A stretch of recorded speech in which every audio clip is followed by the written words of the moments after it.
Ọlámípọ̀sí Olúgbọ́n jíire lópò ilé. Aya Adétòrò Àrẹ̀sà pẹ̀lú jíire lópò ilé o. Ọmọ Ògúnlọ́wọ̀ jíire sọ́dún tuntun àbùsébùsé. Ọjọ́ ìbí ẹni eré kò láyọ̀ adúpẹ́ lọ́wọ́ ọba òkè. Ọdọọdún ni káfórúwé tuntun. Ọdọọdún lérò wá wà ó mọ̀ wà ní màmá wa.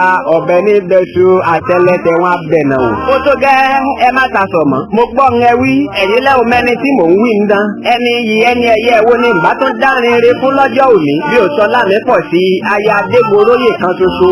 Mọ́mí nọ́ọ̀sì lẹ́. Akíntádé ọmọ Adétòrò ló rán mi sí ọ ẹ̀gbọ́n wa. Tómi sí pẹ̀lú Pẹ́níẹ̀ ló wí mi pò ní lọ́jọ́ ìbí rẹ̀. Àwọn mẹ́tẹ̀ẹ̀ta ló panupọ̀. Wọ́n ní àpótí ẹ̀rí. Wá bá ní kí màmá olóríire tí ń ṣe nǹkan gidi. Wọ́n ní kí ọ bí ológun ẹrú yeye Adéjọlá. Èmi náà ó kí ọ bí elégbèje ìwọ̀fà màmá Adédoyin. Aya Adégoróyè ọmọ Ògúnlọ́wọ̀. Wá máa jẹ́ mi ní òòtè ni.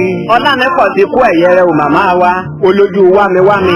Obìnrin ló sì gbọ́nlẹ̀ bí èyí ẹ̀ ò ráyé bí. Ọmọ lójú mọ́ lára bí ahá epo pupa fò bí ọ̀lẹ̀lẹ̀ àwẹ̀. Olùfẹ́ karátìyé kan ọ̀mọ̀wé. Òṣìṣẹ́ ìlera lábẹ́rẹ́ tí kì í fi sẹ́fẹ̀ bí ṣeré nígbà kankan.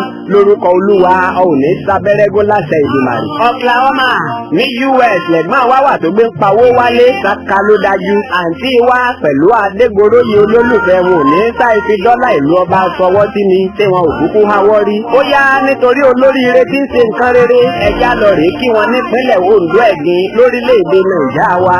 Ìdànrè gan-an là ń rè. Ìdànrè nílé bàbá tó bí ọlọ́mọ kí wọn tó fi ọ lèlú Àkúrẹ́ olóyè mẹ́kùn. Ìdànrè mọ̀jọ́bà ọmọ afilà tójútoge ọmọ afàdánsẹ́bọ́ ọmọ amúgbàgbowó ọmọ aládàn funfun lórí òkè. Ìdànrè ọmọ onígbò owó àgbọ̀n àgbẹ̀ ọmọ olókè tí wọ́n ń gùn lọ́jọ́ ọdún ọmọ eléwu ta dùdí pupu lórí òkè òkúta ọmọ olókè tó kalẹ̀ tó dàbí ṣẹ̀kẹ̀rẹ̀ idẹ. Ìdànrè ọmọ alágbàgbà tó sowó lọ́nà àbàdà ọmọ olómi tó ń kan ìṣeré lórí òkúta. Ó ní bí wọn ò bá dá ń lóhùn òun á dá wọn. Ọmọ apàdán jẹ ọmọ apàdán kò lálà. Ọmọ àti gòkè Ìdànrè bí ẹkún ní rí ọmọ àti sọ̀kalẹ̀ bí ẹ̀rín ní rí nílé bàbá yín. Ìdànrè ọmọ olókè mẹ́rìnlélógún mẹ́rin àdúróbọ mẹ́rin àkólẹ̀bọ mẹ́rin àbẹ̀rẹ̀bọ mẹ́rin tó wá kù nílé bàbá yín. Ó kúkú ní ilẹ̀ fi ń ṣe Ìdànrè ìlú tó kéé yíká tó jẹ́ tètè dá òkè ìlú tó mókè bora bí aṣọ. Kó ẹ̀yẹ rẹ o màmá wa ẹ̀gbọ́n wa àǹtí wa. Ǹjẹ́ bẹ́ẹ̀ ti ń gbọ́ mi bórin ayẹyẹ ọlọ́jọ́ ìbí má gbàgbé o. Olólùfẹ́ rẹ tòótọ́ baálé rẹ ọkọ rẹ Adégoróyè ọmọ Adétòrò lónìí máa wí fún ọ pé ọdún orógbó lorógbó ń gbó sáyé.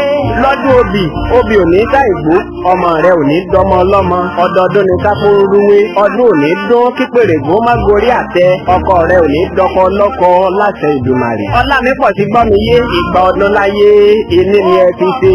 Mo ti ẹ̀rí Olódùmarè ní ẹja panupọ̀ ọlọ́jọ́ ìbí pé happy birthday màmá wa Ọlámípọ̀sí aya Adétòrò ọmọ Ògúnlọ́wọ̀ jáde lọ ìlú ayélujára táwọn ayé ọjọ́ wa ìgbàlà gbé ń bẹ nínú Jésù Kristi.